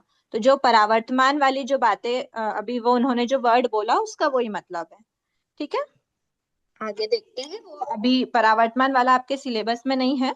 बाकी हम कुछ प्रकृति ऐसी होती है जिनमें उनके अपोजिट, जैसे विहायो गति, अशुभ विहायो गति, शुभ विहायो गति, तो वहां पर उनके अपोजिशन में दूसरी प्रकृति रहती है, तो वो चेंज होते रहते। तो इस प्रकार से कौन कौन सी प्रकृति अब जैसे हम बात करें भय जुगुप्सा की, तो जो भय जुगुप्सा है, भय जुगुप्सा का उदय कंपलसरी नहीं है, भय जुगुप्सा ध्रुवबंदिनी, हाँ। भय जुगुप्सा जो प्रकृति है, वो भय जुगुप्सा कंटिन्यूअस अनादिकाल से बनती आ रही है। तो भय और जुगुप्सा का बंध अनादिकाल से है, तो उसमें अनादि का भंग घटित होगा। कहाँ तक होगा, जहां तक उन प्रकृतियों का बंध विच्छेद नहीं हो जाता। ठीक है, अब हम इसकी बात कर लेते हैं, ध्रुव बंधिनी और अध्रुव बंधिनी प्रकृतियां। ध्रुव बंधिनी प्रकृतियां, ध्रुव मतलब क्या, सर्वकाल स्थायी। जैसे हमने अभी शाश्वत वर्ड एक यूज करा था, तो शाश्वत वर्ड से हम समझ सकते हैं कि ध्रुव है, शाश्वत है, मतलब सर्वकाल, त्रिकाल, पास्ट में भी था, प्रेजेंट में भी है और फ्यूचर में भी रहेगा, वो स्थायी रूप से। सर्वकाल स्थायी मतलब ध्रुव। तो ध्रुव बंधिनी मतलब जो सर्वकाल में स्थायी रूप से बंधेगी ही बंधेगी। कहाँ तक बंधेगी, जहां तक उनके बंध योग्य गुणस्थान है। अगर उस गुणस्थान से ऊपर जीव चला गया तो फिर वो नहीं बंधेंगी। ठीक है, जीव जिन प्रकृतियों के बंध का कभी अंत नहीं करेगा, मतलब कौन सा जीव, अभव सिद्धिक जीव, जिन प्रकृतियों का बंध अनादिकाल से निरंतर कर रहे हैं एवं सदैव करते रहेंगे, उन्हें ध्रुव बंधिनी कहते हैं। अब भव सिद्धि की अपेक्षा क्या समझना, भव सिद्धि की अपेक्षा समझना कि जब तक उनका बंध विच्छेद नहीं होता, तब तक वे ध्रुव बंधिनी प्रकृतियां का बंध सदैव करते रहते हैं। ध्रुव सिंपल भाषा में ध्रुव बंधिनी का अर्थ है हमेशा बनने वाली। हमेशा कब तक बंधेगी, अगर वो फर्स्ट गुण स्थान में है अभव सिद्धिक, तो फर्स्ट गुण स्थान में तो हमेशा ही बंधेगी, तो अनादिकाल से भी बंध रही थी और अनंत काल तक भी बंधती रहेगी। पर अगर जीव भव सिद्धिक जीव उसके फर्स्ट सेकंड थर्ड जितने भी उसके गुण स्थान थे वहां तक बंध कर लिया, पर उसके बाद जीव तो आगे जाएगा, लेकिन उनका बंध वहीं पे ही विच्छेद, मतलब बंध विच्छेद हो गया, मतलब वहां पे उनका बंध रुक गया है। उसके आगे जीव तो जाएगा लेकिन वो प्रकृति का बंध नहीं करेगा। तो जब तक उसका बंध हो रहा है तब तक वो क्या है, ध्रुव बंधिनी मतलब ध्रुव रूप से बांधता है, मतलब कभी भी उसका बंध रोकता नहीं है। तो ऐसी प्रकृति भव सिद्धि की अपेक्षा ध्रुव बंधिनी समझना। अभव सिद्धि की अपेक्षा अनादिकाल से है, अनंत काल तक बांधेगा। क्लियर हुआ दोनों वर्ड? ठीक है, डाउट रहे तो आप एक तुरंत बार हाथों फिर हाथ। से बोलना। हाँ देखो, ये क्या है? अभव सिद्धिक जीव है। अभव सिद्धिक जीव कोई एक, जैसे ज्ञानावर्णी की ही बात कर ले कि ज्ञानावर्णी की जो 5 प्रकृति हैं, ज्ञानावर्णी की 5 प्रकृति फर्स्ट गुण स्थान में बनती हैं क्या? हाँ जी, बनती है। हाँ बंधती हैं। तो अनादिकाल से अभव सिद्धिक जीव फर्स्ट गुण स्थान में रहेगा, तो वो कभी उन प्रकृतियों का बंध रोकेगा ही नहीं, हमेशा ज्ञानावर्णी का बंध करता रहेगा। तो ऐसी प्रकृतियां ध्रुव बंधिनी कहलाती हैं, जिनका हमेशा बंध हो। हमेशा बंध मतलब अभव सिद्धिक तो हमेशा करेगा, और भव सिद्धिक जीव जब तक बंध योग्य है तब तक करेगा, उसके आगे नहीं करेगा। क्लियर हुआ? इसका मतलब क्या है अनुश्री जी, 1 से 10 तक तो वो बंद करेगा ही करेगा अगर मनुष्य है तो। कंटिन्यूअस उसके करता बाद है हर समय। हाँ, हाँ, और बंध विच्छेद मतलब उसके पास एक जबरदस्ती आ गई है उस पे। जैसे ऐसे समझिए कि फर्स्ट से 12th क्लास तक कोई बच्चे हैं, उनको कंपलसरी हिंदी पढ़नी ही पड़ेगी या इंग्लिश पढ़नी ही पड़ेगी, और उसके बाद जब वो ग्रेजुएशन में गए तो उनके लिए वो ऑप्शनल हो गया, वो उनको चूज करना, या फिर चूज ऑप्शनल भी नहीं, छोड़ो, यहाँ पर हम यही बात करते हैं कि उनके लिए वो सब्जेक्ट ही नहीं बचा, ग्रेजुएशन में उनको इंग्लिश पढ़ाई नहीं जाएगी।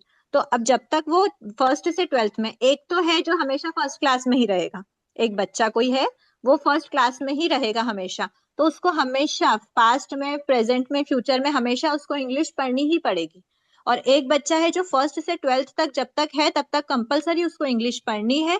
12th के बाद जब वो ग्रेजुएशन करने गया तो उसके पास वो इंग्लिश का ऑप्शन नहीं बचा, अब वो इंग्लिश को पढ़ेगा ही नहीं, अब उसके पास बचा ही नहीं ऑप्शन कि वो इंग्लिश पढ़ सके, सब्जेक्ट ही नहीं बचा, ऐसा समझना। ठीक है, पर जब तक था तब तक उसको कंपलसरी पढ़ना पड़ा। तो ऐसे ही जब तक उसका बंध विच्छेद नहीं होता है तब तक कंपलसरी वो बंधती है, निरंतर बंधती है, हमेशा बंधती है। इनको बोलते हैं ध्रुव बंधिनी प्रकृतियां। क्लियर हुआ? आगे बढ़ते हैं। ये ऐसी प्रकृतियां कौन कौन सी हैं? तो टोटल बंध योग्य प्रकृतियां कितनी है? 20। 120 प्रकृतियों में से ध्रुव बंधिनी प्रकृतियां कितनी है? 47। 47। ठीक है, और अध्रुव बंधिनी प्रकृतियां कितनी है? 73। 73। हो गई 120, हाँ जी। 47 और 73। ठीक है, तो जितनी भी ध्रुव बंधिनी प्रकृतियां हैं और अध्रुव बंधिनी मतलब क्या हुआ? अध्रुव बंधिनी ऐसी प्रकृतियां हैं जो भव सिद्धिक और अभव सिद्धिक कोई भी जीव हो, हमेशा उनका बंध नहीं करते, कभी बंद करते हैं कभी नहीं करते, कभी करते हैं कभी नहीं करते। जैसे हमने बात करी 7 असात वेदनी की, 7 और असात। तो जब जीव 7 वेदनी का बंध करेगा तब जीव असात वेदनी का बंध नहीं कर रहा, और जब जीव असात वेदनी का बंध करेगा तब जीव 7 वेदनी का बंध नहीं कर रहा। ठीक है, तो कभी बंध होता है कभी नहीं होता। मनुष्य गति का हमेशा बंध नहीं होगा। मनुष्य गति का बंध जब करेगा तब वो शेष 3 गतियों का बंध नहीं कर रहा होगा, और जब वो 3 में से कोई भी एक गति का बंध कर रहा होगा तब वो मनुष्य गति का बंध नहीं कर रहा। मतलब अनादिकाल से या अनंत काल तक या उसके बंध विच्छेद काल तक जो भी समय मानो भव सिद्धि का भव सिद्धि की अपेक्षा, उस पूरे टाइम में हमेशा निरंतर करे विथाउट ऑब्स्टेकल, ऐसा संभव नहीं होता अध्रुव बंधिनी प्रकृतियों के साथ, उनको ब्रेक लेना ही पड़ता है। ठीक है, अभी हम देख लेते हैं ध्रुव बंधिनी कौन सी है, अध्रुव बंधिनी, फिर हम परावर्तमान प्रकृतियों के बारे में बात करेंगे। अब सबसे पहले जो ध्रुव बंधिनी है वो 47 है, उनकी बात कर लेते हैं।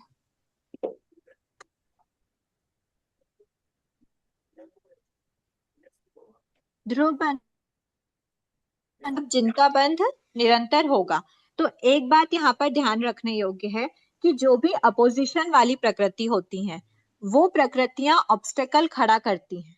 अगर किसी प्रकृति के पास कोई भी ऑपोजिशन में नहीं है तो वो बिना किसी डर से निरंतर बंधी रहेगी। डर मतलब बिना किसी ऑपोजिशन से कंटिन्यूअस, उनके पास उनको कोई रोकने वाला ही नहीं है, वो कंटिन्यू उनका क्या होता रहेगा, बंध होता रहेगा। तो ऐसी प्रकृतियां हम निकालते हैं एक बार। ज्ञानावर्णी की कितनी प्रकृतियां हैं 5 बंध योग्य? 5। 5 दर्शनावर्णी की बंध योग्य कितनी 9 है? 9। 9 वेदनी कर्म की बंध योग्य कितनी है? 2 2 प्रकृति। मोहिनी कर्म की बंध योग्य कितनी है? 26 26। आयुष्य कर्म की बंध योग्य प्रकृतियां? 4 नाम कर्म की बंध योग्य प्रकृतियां? 67 67 गोत्र कर्म की बंध योग्य 2 प्रकृतियां? और अंतराय कर्म की? 5 5। ठीक है, ये बंध योग्य प्रकृतियां, कुल 120 बंध योग्य प्रकृतियां हैं। अब इनमें से सीधा सीधा हमको दिख रहा है, एक बार इनको अगर फिर से हम खोलें तो यहाँ पर क्या है, 1 है, 16 है और 9 है। 9 में 3 तो वेद है, उसके बाद हमने देखा, ठीक है इसको और देख लेते हैं, 3 वेद हैं, उसके अलावा चलो ठीक है इसको अभी एक मिनट के लिए 6 ही रखो। ठीक है, फिर जो अपोजिशन है वो हम आगे डिस्कस करेंगे। ठीक है, ये तो हो गई दर्शन मोहनी की, ये चारित्र मोहनी की 16 + 9, उसमें से हमने 3 + 6 कर दिया। ठीक है, ये तो यहाँ पर नाम कर्म की कैसे देखी थी हमने, गति चतुर्दशक थी, है ना। चतुर्दशक में कितनी प्रकृतियां आ गई थी, ये 14 प्रकृतियां नहीं है, गति जाति वगैरह 14 है। तो गति में अपोजिशन था, जाति में अपोजिशन था, ये सब हम नाम कर्म की एक साथ बाद में खोलेंगे। गोत्र कर्म है, अंतराय कर्म है। अब यहाँ पर देखना, ज्ञानावर्णी कर्म की 5 प्रकृति, पहले जो इजीएस्ट है हम उनको देख लेते हैं।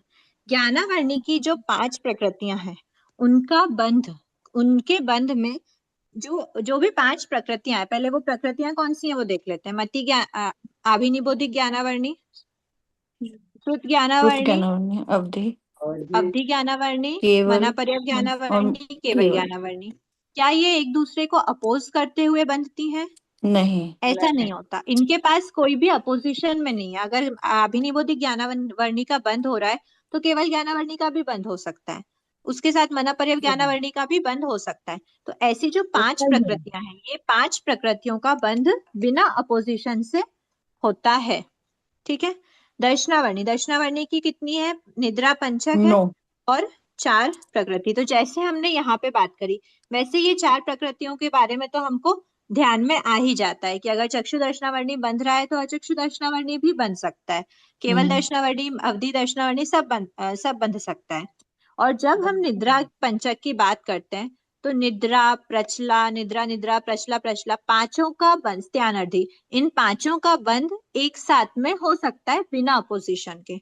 ध्यान में रखना, ये इंपॉर्टेंट पॉइंट है, इनका बंध साथ में हो सकता है, इनका उदय साथ में नहीं होता। आप हाथों हाथ यहाँ पर लिख लीजिए तो आपको आगे जाके कंफ्यूजन नहीं होगी। अभी हम सिर्फ बंध की बात कर रहे हैं। निद्रा पंचक का बंध साथ में हो सकता है, एक ही समय पर जीव 5 लेवल के जो निद्रा है, निद्रा का लेवल इतना होता है, निद्रा का इतना होता है, प्रचला का इतना होता है, निद्रा, फिर प्रचला और फिर स्त्यानर्धि, ये 5 लेवल की निद्रा है। तो जब जीव निद्रा मतलब दर्शनावर्णी का बंध कर रहा है तो पांचों प्रकृतियों का बंध एक साथ कर सकता है। पर जब उदय आता है तो या तो इतने लेवल पे वो दर्शनावर्णी के संयोगक्षम को ढकेगा, या फिर इतने लेवल पे ढकेगा, या फिर इतने लेवल पे ढकेगा, इतने लेवल पे ढकेगा, या फिर इतने लेवल पे ढकेगा। उदय साथ में नहीं आ सकता, लेकिन बंध उनका साथ में होता है कंपलसरी। ये आप नोट कर लेना। इसमें ठीक है, गुण स्थान तो कैसे ये जो बनता है कि मतलब कि जैसे क्या? सैनर्दी निद्रा का जो है वो दूसरे गुण स्थान तक ही उसका बंद होगा ना, हाँ, जैसे वो तो बिल्कुल ध्यान में रखना ही है कि अगर वो फिर जैसे मैंने गति के बारे में बात करी कि गति है उन चारों होता, उनको स्विच करना पड़ता है। तो स्विच करने के लिए 4 ऑप्शन है फर्स्ट में, 3 ऑप्शन है सेकंड में, ऐसे। नहीं वो ठीक है, तो ऐसे ये तो ध्रुव बंद देने की बात चल रही है ना, तो अपने की तीसरे मतलब दूसरे गुण स्थान तक इनका कंटिन्यू बंद होगा 5 का, और फिर तीसरे गुण स्थान से 2 का ही बंद होगा, ऐसे मानेंगे ना। हाँ, वो गुणस्थान की अपेक्षा तो बात करेंगे कि जब तक बंध हो रहा है तब तक ही बंध योग्य है तो ही वो उनका बंध मानेंगे, उसके आगे नहीं मानेंगे। हाँ हाँ है ना, ठीक। वो तो बात एकदम दिमाग में रखनी ही है पहले। पर एक साथ बंद हो सकता है, ये इसमें हाँ बाधा नहीं। हाँ एक हाँ साथ वो ठीक। पांचों का बंद हो, एक साथ दो, सॉरी कितने बची, दो बची ना। एक साथ पांचों का बंद हो, एक साथ दो का बंद हो। और वैसे हाँ देखा जाए तो इन 9 ही प्रकृतियों का एक साथ बंद होता है, क्योंकि इनका भी फॉरएवर बंद है, इनका भी फॉरएवर बंद है। तो 9 ही प्रकृति का, दर्शनावर्णी की पूरी 9 प्रकृतियों का एक साथ बंद हो रहा है। अगर फर्स्ट सेकंड की बात करें तो दर्शनावर्णी हम्म की 6 प्रकृतियों का बंद हो रहा है कंटिन्यूअसली। अगर हम निद्रा द्विक तक की 8 गुणस्थान के एक संकेतन भाग तक की बात करें तो कंटिन्यूअसली 6 प्रकृति का बंद होगा। और अगर हम 10th गुणस्थान तक बात करें तो कंटिन्यूअसली 4 प्रकृतियों का बंद होगा। ठीक है, ठीक। गुणस्थान की अपेक्षा तो समझना ही है, पर जब तक उनका बंद हो सकता है तब तक तो सबका बंद होगा। हाँ ठीक। ठीक है, अब मैं सब में मतलब समझ जाना कि जिनका बंद योग्य जो नहीं है उनको हमको पहले ही विच्छेद कर चुके हैं, तो उनकी बात नहीं करना। बाकी जितनी बची उनका सबका बंद होगा। तो इसीलिए इन 9 प्रकृतियों का साथ में सबका बंद हो सकता है, इसीलिए ये भी ध्रुव बंधिनी है। वेदनी कर्म में अपोजिशन आ जाता है, या तो सात वेदनी होगा या असात वेदनी। क्या इनके बंध के रीजन से भी हम ना रिलेट कर सकते हैं, समझ सकते हैं। यहाँ पर कोई भी प्रकार का ज्ञान निह्नवता का अगर पॉइंट है तो ज्ञान निह्नवता में आप मति ज्ञान, सॉरी अभिनिबोधिक ज्ञानावर्णी, श्रुत ज्ञानावर्णी, केवल ज्ञानावर्णी, कुछ भी ज्ञानावर्णी का बंध सबका कर सकते हो, सबका करते ही हो, ऐसा बोलना भी गलत नहीं है, क्योंकि कंपलसरी बंद होता है। किसी एक रीजन से पांचों का बंध संभव है। किसी एक रीजन से दर्शन निह्नवता हुआ, दर्शन अंतराय हुआ, किसी एक रीजन से 9 की 9 प्रकृतियों का बंध होता है। लेकिन असात वेदनी और सात वेदनी के अलग अलग रीजंस हैं। जिस रीजन से सात वेदनी का बंध हो रहा है उस रीजन से असात वेदनी का बंध नहीं होगा। इसीलिए ये प्रकृतियां हमेशा बंधने वाली प्रकृतियां नहीं हैं। ठीक है, तो यहाँ पर ध्रुव बंधिनी की संज्ञा इसको नहीं दी जा सकती। आयुष्य कर्म की बात कर लेते हैं। आयुष्य कर्म के में सभी 4 प्रकार की आयु के अपने अपने रीजंस हैं। ठीक है, यहाँ 4 प्रकार की आयुष्य के अपने अपने रीजंस होने से, और वो रीजन मतलब जिस भी रीजन में जैसे अध्यवसाय में जीव होगा उसी प्रकार के आयुष्य का बंध करेगा। अगर उस समय पर किसी एक समय पर एक आयुष्य का बंध हो रहा है तो शेष 3 आयुष्य का बंध जीव नहीं करता। इसलिए आयुष्य कर्म भी क्या है, अपोजिशन वाली है, कंटिन्यूअसली नहीं बंधेगी। वैसे भी आयुष्य कर्म का बंध कंटिन्यूअसली होता ही नहीं है। उसके बाद अंदर की और बात हमने कर ही ली है। फिर नाम कर्म की बात में एक बार देखते हैं। गोत्र कर्म, उच्च गोत्र, नीच गोत्र। उच्च गोत्र और नीच गोत्र में दोनों के अपोजिट बंध के रीजन है। जिस भी रीजन में जीव रहेगा उस समय पे वो उच्च या फिर नीच का बंध करेगा। उसके अपोजिट रीजन में रहेगा तो उच्च या नीच का जैसा भी होगा उस प्रकार के उसके अध्यवसाय के अकॉर्डिंग बंध करता है। तो इसीलिए ये भी हमेशा बंधने वाली प्रकृति नहीं है। जब उच्च गोत्र का बंध करेगा तब नीच का बंध नहीं करेगा, और जब नीच गोत्र का बंध करेगा तो उच्च गोत्र का बंध नहीं करेगा। इसीलिए यहाँ पर कंटिन्यूअस बंधने वाली बात नहीं है। अंतराय 5, पांचों की पांचों प्रकृतियां अंतराय की एक साथ बंध सकती हैं, क्योंकि उनमें कहीं ना कहीं इंटरकनेक्टेड रहते हैं। तो इसीलिए पांचों ही प्रकृति का बंध क्या हो सकता है, एक साथ हो सकता है। तो 5 + 9 + 5, ये जो 14 प्रकृति हुई, 19 प्रकृति हुई, इन 19 प्रकृतियों का तो बंध कंटिन्यूअसली होता ही है। अब उसके बाद वेदनी की तो हमने टोटल बात मना कर दी कि ये तो क्या है, अध्रुव बंधिनी है। और गोत्र की भी बात हमने कर दी कि ये भी क्या है, अध्रुव बंधिनी है। आयुष्य की भी बात हमने कर दी, ये भी क्या है, अध्रुव बंधिनी प्रकृति है। अब हम बात करते हैं मोहिनी कर्म और नाम कर्म में। ठीक है, तो मोहिनी कर्म की पहले देख लेते हैं। मोहिनी कर्म में हमने क्या देखा है, मोहिनी कर्म में एक इकलौती मिथ्यात्व की जो है, मिथ्यात्व वेदनी, वो एक इकलौती क्या है, मतलब उसके अलावा उसका कोई अपोजिशन नहीं है बंधने में। और वो जब तक जीव मिथ्यात्व अवस्था में है तब तक निरंतर उसका बंध करता ही रहता है। उस प्रकृति को क्या बोल देंगे, ध्रुव बंधिनी की संज्ञा दे देंगे। ठीक है, फिर बात करते हैं 16 कषाय की और 9 कषाय की। तो 9 कषाय में हम डिविजन्स करेंगे। अब ये जो 16 कषाय हैं, ये 16 कषाय अनंतानुबंधी हो, अप्रत्याख्यान हो, प्रत्याख्यानावरण हो या फिर संज्वलन हो, इनका बंध किस वजह से होता है? इसका रीजन क्या है? कषाय का उदय, कषाय का उदय, इनका उदय। जब मैंने बताया था, अगर फर्स्ट गुण स्थान में हम बात करते हैं कि फर्स्ट गुण स्थान में 4 प्रकार के कषाय, मतलब 16 की 16, 4 प्रकार मतलब क्रोधमान माया लोभ, और 4 लेवल्स मतलब ये अनंतानुबंधी अप्रत्याख्यान वगैरह। तो 16 की 16 कषायों का क्या है? एक साथ उदय नहीं है, लेकिन सबका उदय संभव है। तो इस उदय तो हो ही सकता है, अगर अनंतानुबंधी का उदय हो रहा है तो अनंतानुबंधी के उदय में उसका बंध भी होता है। तो फर्स्ट गुण स्थान में सबका मतलब अनंतानुबंधी का भी है, अप्रत्याख्यान का भी उदय है, प्रत्याख्यानावरण का भी उदय है, संज्वलन का भी उदय है, सभी का उदय है। और सभी के उदय के मतलब सभी का उदय तो है, लेकिन फर्स्ट गुण स्थान में बंध सबका साथ में हो सकता है, क्रोध का, मान का, माया का, लोभ का, किसी का भी बंध। और चारों ही लेवल में से किसी का भी बंध क्या हो सकता है? साथ में संभव है। सेकेंड गुण स्थान में क्या होगा? सेकेंड में भी चारों रहते हैं। थर्ड में क्या होगा? थर्ड में इसका विच्छेद हो चुका होता है, तो उस समय पर 12 का क्या होगा? एक साथ बंध होगा। फोर्थ गुण स्थान में बात करें तो 12 का बंध होगा। फिफ्थ में बात करें तो अप्रत्याख्यान हट चुका होता है, तो 8 प्रकृतियों का कंपलसरी बंध एक साथ होगा। अगर सिक्स्थ की बात करें तो 4 का बंध कंपलसरी एक साथ होगा। ठीक है, इस प्रकार समझना। अगर उनका विच्छेद हो गया है तो फिर बंध की चांस ही नहीं बची, लेकिन जब तक विच्छेद नहीं हुआ तब तक कंपलसरी उनका बंध होगा ही होगा। ये 16 कषाय के बारे में हमने बात करी।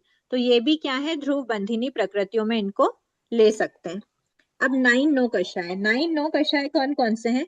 9 कषाय में हमको सीधा सीधा दिख रहा है पहले तो 3 वेद, है ना? तो स्त्री वेद हो, पुरुष वेद हो या नपुंसक वेद हो, इन तीनों वेद में से एक ही वेद का क्या हो सकता है? बंध हो सकता है। क्योंकि जिस भी अध्यवसाय में जीव पुरुष वेद का बंध कर रहा है, वैसे अध्यवसाय में जीव स्त्री वेद का या नपुंसक वेद का बंध नहीं करेगा। अगर फर्स्ट गुण स्थान में है तो 3 में से कोई भी एक का बंध करेगा। सेकेंड गुण स्थान में है तो 2 में से एक का बंध करेगा। और थर्ड एंड अबव है तो पुरुष वेद का बंध करता है।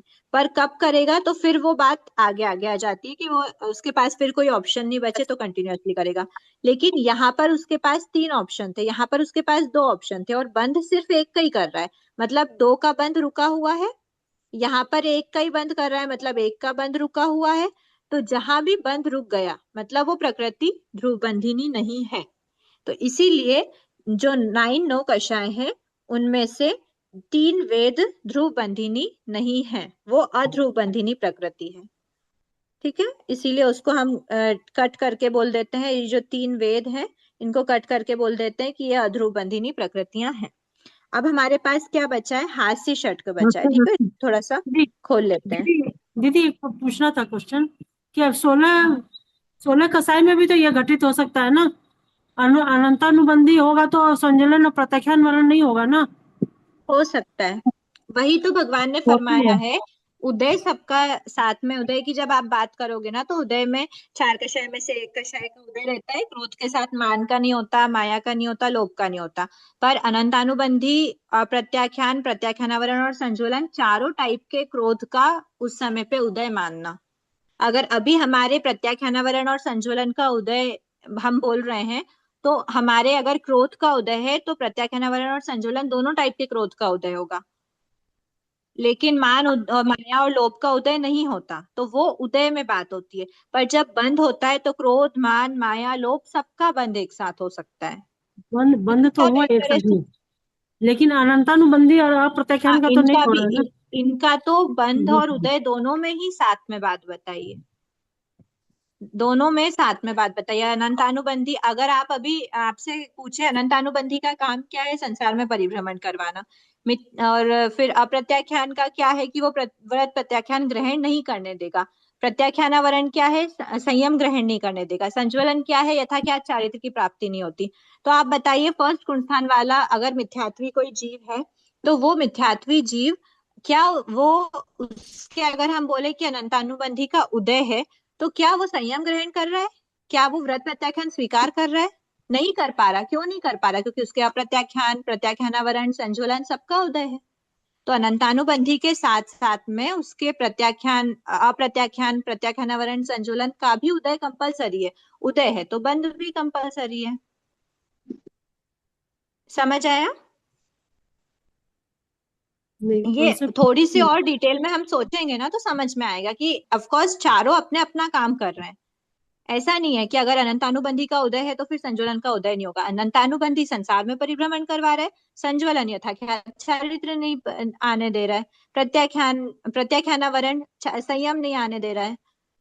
तो क्या अगर फर्स्ट गुण स्थान में जीव है तो क्या वो संयम को प्राप्त कर लेगा लेकिन अनंतानुबंधी का उदय हो जाए? ऐसा संभव नहीं हो सकता। अगर अनंतानुबंधी का उदय है तो संज्वलन का भी उदय, प्रत्याख्यानावरण का भी है, अप्रत्याख्यान का भी है।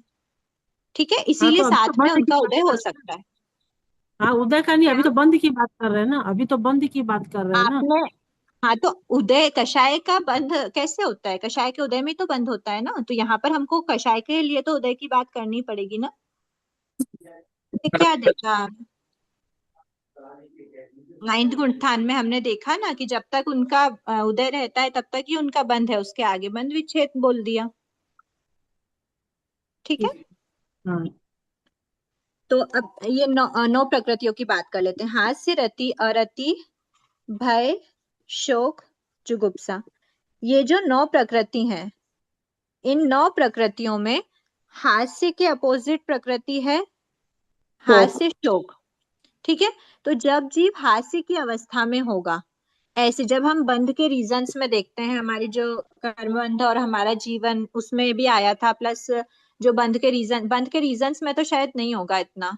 हाँ हाँ, कर्मबंध हमारा जीवन में ज्यादा डिटेल में था। तो ये जो हास्य है, हास्य के जो भी रीजंस हैं, उस अवस्था में जीव शोक की अवस्था में नहीं होता। अगर शोक की अवस्था में है तो हास्य की अवस्था में नहीं हो सकता। ये प्रैक्टिकली समझ सकते हैं।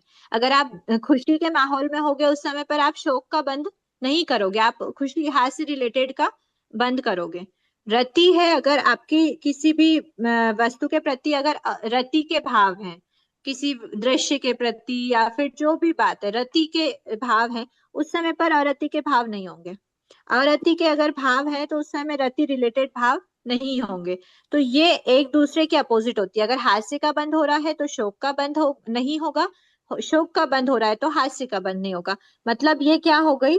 अपोजिशन वाली हो गई। तो ये दोनों हो गई अध्रुव बंधिनी। रति और अरति एक दूसरे के अपोजिट हैं तो ये भी हो गई अध्रुव बंधिनी। रही बात भय और जुगुप्सा की, तो इन दोनों का उदय हमेशा नहीं होता। क्या आपको हमेशा ही घृणा के भाव आते हैं? क्या आपको हमेशा डर लग रहा होता है? नहीं होता। लेकिन इनका बंध सदैव होता है। कैसी भी अवस्था में जीव रहे, थोड़े या ज्यादा लेवल पे भय और जुगुप्सा का बंध हमेशा होता है। ये पॉइंट भी आप ऐसे मतलब पॉइंटर्स बना लेना तो आपको बंध और उदय में कंफ्यूजन नहीं होगा। इसीलिए मैं थोड़ा सा साथ में बता रही हूँ कुछ कुछ बातें, ताकि वहां पे जब आप जाओ तो कंफ्यूजन ना हो कि बंध में क्या पढ़ा था, उदय में क्या पढ़ा।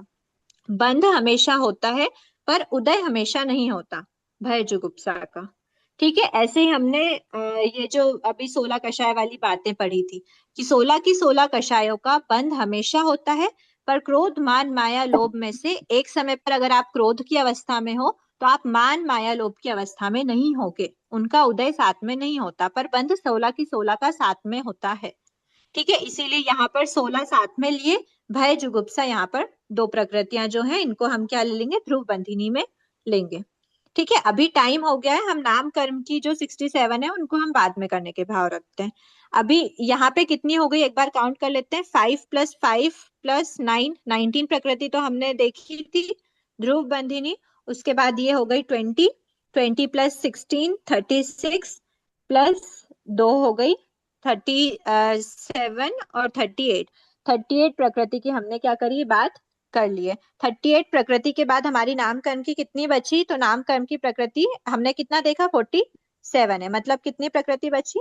9 प्रकृतियां नाम कर्म की। वो हम नेक्स्ट क्लास में एक एक प्रकृति को खोलेंगे तो अध्रुव बंधिनी की भी हमारे पास आ जाएगी। अध्रुव बंधिनी हमने यहाँ पर कितनी निकाली है? 1 2 3 4 5 6 7 8 9 10 11 12 13 14 15। तो 15 प्रकृतियां हमने किसकी निकाली है? अध्रुव बंधिनी की। तो 73 टोटल प्रकृतियों में से 15 अध्रुव बंधिनी की प्रकृतियों की हमने बात कर ली है। तो कितनी बची टोटल? 58। तो 58 प्रकृतियां जो है, इन 58 प्रकृतियां ये नामकर्म की है, तो वो हम नेक्स्ट क्लास में बात करेंगे। 58 प्रकृति नामकर्म की अध्रुव बंधिनी है, और 9 प्रकृति 58 + 9 टोटल 67 प्रकृति नामकर्म की होती है, जिसमें से 9 ध्रुव बंधिनी है और 58 अध्रुव बंधिनी है। ये हम नेक्स्ट क्लास में देखते हैं, और इनको याद करने की कुछ ट्रिक भी बताएं, मतलब निकाल लेंगे तो थोड़ा सा इजी रहेगा। अभी ये ध्यान में रखना, वेदनी, आयुष्य और गोत्र 3 कर्म तो कंपलसरी, अपने पूरी सारी प्रकृतियां उठा लो इनकी, इनमें कोई डिविजन नहीं है। सारी की सारी प्रकृतियां अध्रुव बंधिनी है, और ज्ञानावर्णी, दर्शनावर्णी, अंतराय, ये 3 कर्मों की सारी प्रकृतियां ध्रुव बंधिनी है। इतना ध्यान में रखना। ज्ञानावर्णी, दर्शनावर्णी, अंतराय क्या है? ये घाती कर्म। तीनों घाती कर्म की सारी प्रकृतियां ध्रुव बंधिनी है, तीनों अघाती कर्म की सारी प्रकृतियां अध्रुव बंधिनी है, और ये सभी ध्रुव बंधिनी है। फिर रही बात एक घाती कर्म और एक अघाती कर्म की, तो इनमें डिविजन्स हो गए, थोड़ी अघाती हैं और थोड़ी घाती हैं, तो उसके बारे में देखते हैं। ठीक है, आज इतना ही रखते हैं। अहो आचार्य भगवान, अहो उपाध्याय भगवान, आपकी कृपा से जो ज्ञान हमने सीखा है वह ज्ञान हमारे भीतर विनय की अभिवृद्धि करे, सहनशीलता का विकास करे, सरलता को बढ़ाए, हम निष्प्रिय बने, अनासक्त बने, पांचों इंद्रियों पर विजय प्राप्त करें और शीघ्र ही परम वितरागता को प्राप्त करें। हमसे हुई अविनय साधना के लिए क्षमा करें। आप सभी से भी क्षमा याचना। जय जिनेन्द्र।